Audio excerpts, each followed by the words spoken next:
fish on. That's on one of my trout spoons. I think that's a gold one.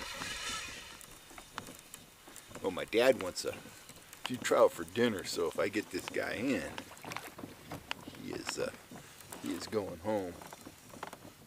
Oh, nice fish.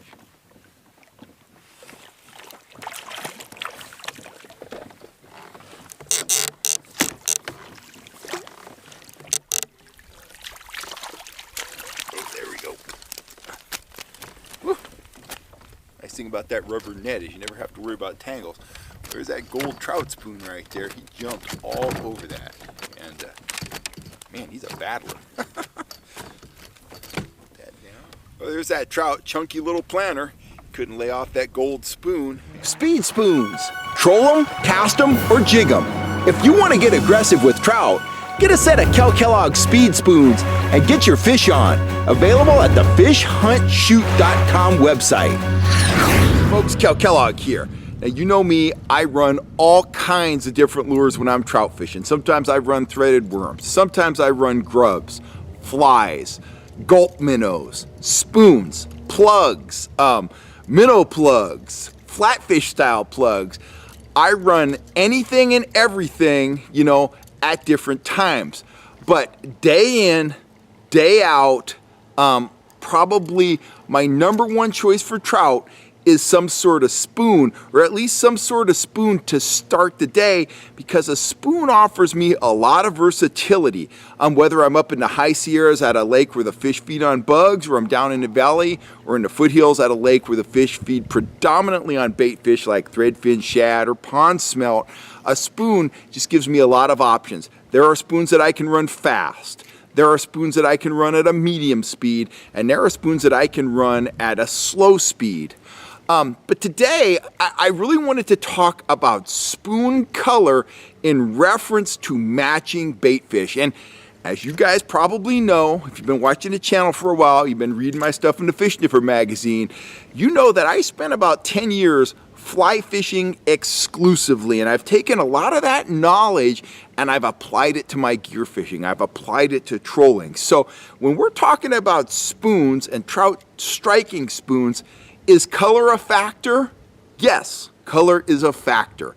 But there are other factors that cause fish to strike. One, the trout, you know, they've got the lateral line. They can detect things moving through the water column. It's a sense we don't have, we don't understand. If I was a trout and there was a cheeseburger floating around over there, even though I couldn't see it, I'm looking over here, I would know it was there. I could feel it. That's just what they do. They know there's a bait fish up there. They know it's there. They could feel it. They go over there to investigate. Sure enough, there's a pond smelt and they eat it and they're happy. So that is you know, the vibration put out by a spoon, the tinkling of the hook against the action of the lure moving through the water, the vibration it's creating, the trout can home in on that. So that's one factor.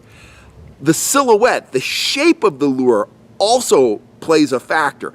If a trout lives at a lake where, you know, 95% of that trout's meals are pond smelt, that is a long, slender minnow.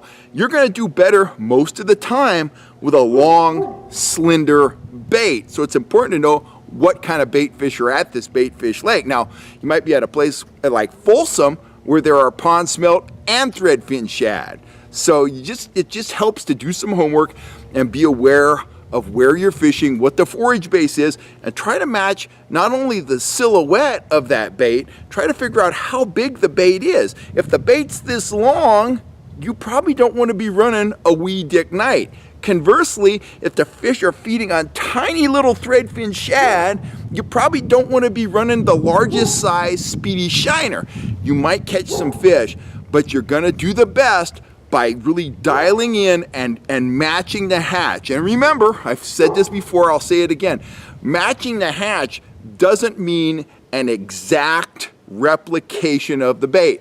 I found over time, spoons that have, you know, the exact minnow replica decal on them, they don't fish that great. The fish aren't looking for minute detail. You're much better off with something that gives the impression of what they expect to see. Something that gives the impression of a pond smelt to a trout that feeds on pond smelt, that's going to go a lot further towards closing the deal than having an exact copy picture of a pond smelt on your lure.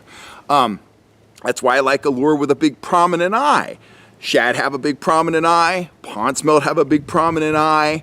Fish expect to see that eye, and the fish, they want to swallow the spoon or the bait fish head first so it doesn't get caught in their throat, and the eye helps close the deal. It gives them a clue where to hit the bait, what to do. They expect to see it, they see it, they grab your spoon, fish on, you're having a great time. Now, other factors play into this. The conditions at the lake. Is the water stained? Is it overcast? Is the sun high in the sky? And you know, a lot of this I'm running by the seat of my pants. This is based on my own personal experience, and I'm actually going to use, well, here's some of my humdingers here, my small humdingers. Now, you're out on a lake like Shasta, like Folsom, maybe Rollins, where there's a great pond smelt bite going on right now. You definitely want something that imitates bait, and several of these humdingers do imitate bait. Here's one of my favorites over the years. It's the chrome, or it's the blue chrome back. It's got the eye. Caught thousands of fish on this lure. It's a great minnow imitation. If you want something a little subtler, you know, maybe the light level's a little lower, maybe you got overcast, maybe they're just not responding to that real bright chrome and blue, you might run something like this brass back or gold back with the red on the front of it. Bottom line is, even though you're imitating bait fish, you're imitating the size of the bait fish, you've got a lure in the water that's putting out vibrations, that's attracting, you know, trout, it's pulling them in, it's getting their interest, you still need to think about the visual aspect of the lure, experiment, and kind of match it to the conditions. So I've got out 5 of my speed minnows here, and I want to talk a little bit about that. Now, when I'm imitating bait fish, I like metallic finishes, okay? But we'll go with the philosophy that states bright conditions call for a bright lure. And we're primarily talking about rainbow trout here, because that's the species of trout that is most accessible to most of us. It's the species of trout we target most often. So bright conditions, that calls for a bright lure. It's noon, you and I are out in the boat, maybe we got a little chop, we're trolling quickly, there's pond smelt in the lake. I want something that's gonna throw out maximum flash. What I'm gonna reach for? I'm gonna reach for a spoon like this. Chrome on chrome, just a straight chrome, smooth finish. That's gonna give me maximum flash, maximum visual appeal in bright conditions with clear water, clear to, you know, a little bit stained water. So that's gonna be my #1 lure in bright conditions, chrome on chrome. Now, if I wanna reel it in a little bit, if I think that is too much flash, that's where the hammered lures come in, okay? I'm gonna run one like this. This is hammered chrome. Now the back, get a lot of flash off the back, but the flash coming off the front is just a little more subtle. It's a little more diffused. So if it's bright, I'm not getting them on the chrome. I'm gonna start experimenting, and my first choice to experiment with is gonna be the hammered chrome, simply because it reduces the flash factor just a little bit. Now, if I want something in that medium category, especially if the water isn't crystal clear, if the water's clear, I really like chrome. But if the water's got a little stain in it, it's got a little plankton in it, it's got that green color, green to brownish kind of hue, like the water you see at Lake Shasta, the water you see at Folsom. Lots of times, it might look clear, but if you look down in the water, there's a fair amount of color in the water. That's when I like to go with the non-chrome metallics, and #1 choice is gonna be copper or hammered copper. It gives off flash, but not nearly as much flash as a chrome lure. It gives the fish a distinct silhouette while still putting off some level of flash, okay? Another one of those mid flash choices is the gold lure. Just like that gold and red humdinger I just showed you, a gold on gold, hammered gold. It's kind of a medium level of flash, and it's giving the fish a strong silhouette. It's not just mirroring the background like chrome does, it's got some body to it. It's got a distinct shape, a distinct silhouette against a darker background, but we're still getting some flash. Now down at the far other end of the spectrum, that is where your dark lures exist. Your green spoons, your black spoons, or in this case, a hammered black chrome spoon. Now these are best when the water has a fair level of stain in it, or when the light level is minimal. Dawn, dusk, or very overcast days, I'm reaching for a black spoon. I'm probably gonna run a black spoon on one rod and a gold or green spoon on my other rod. These lures, in fact, if I hold these up to the camera right here, we don't have super bright sunlight. I'm gonna hold these up kind of over my shoulder. You can see that this lure, the black lure, it gives a much firmer, a much more distinct silhouette against the trees back there than does this, kind of got to line it up so it's not on my face, than does this gold lure. So that's kind of what dark colored, I'm everywhere with these things, that's what a dark lure does. It really gives you a distinct silhouette. When the light level's low, it's kind of, the opposite of what you would assume.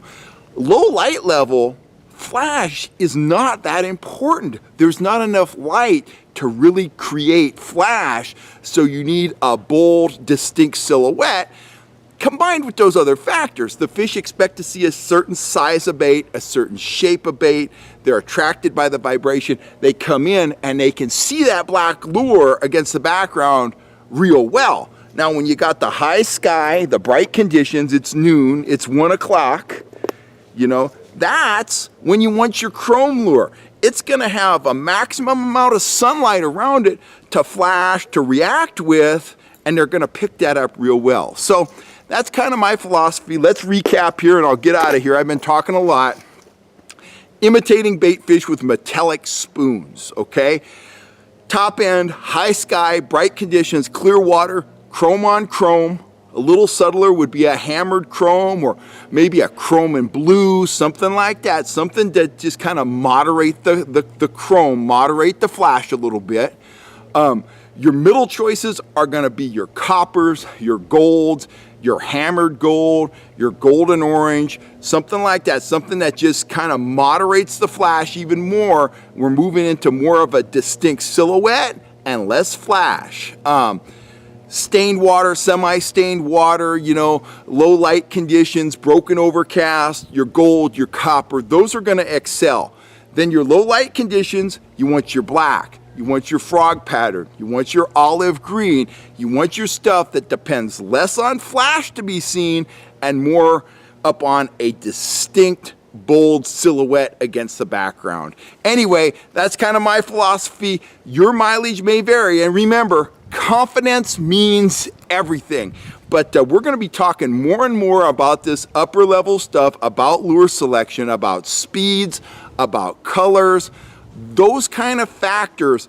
And if you go out there and you have a plan and you fish systematically and you have a plan A, B, and C, and the A, B, and C encompasses various speeds, various colors, you're gonna quickly be able to assess what's going on the water, and you're gonna be more effective day in, day out. You're gonna catch more and bigger fish, and that's what the Fish Hunt Shoot channel is all about, helping you catch more and bigger trout every time you're on the water. Anyway, I'm Kel Kellogg. Check out our store at fishhuntshoot.com. And if you haven't subscribed, hit that subscribe button and hit that little bell, man. You'll get an alert every time I post a video, and we can talk fishing every single day. I'm Kel Kellogg. I'll see you out on the water right here on YouTube. I've been meeting more and more people out in the field, and always get fired up when I do. Anyway, you guys have a great day.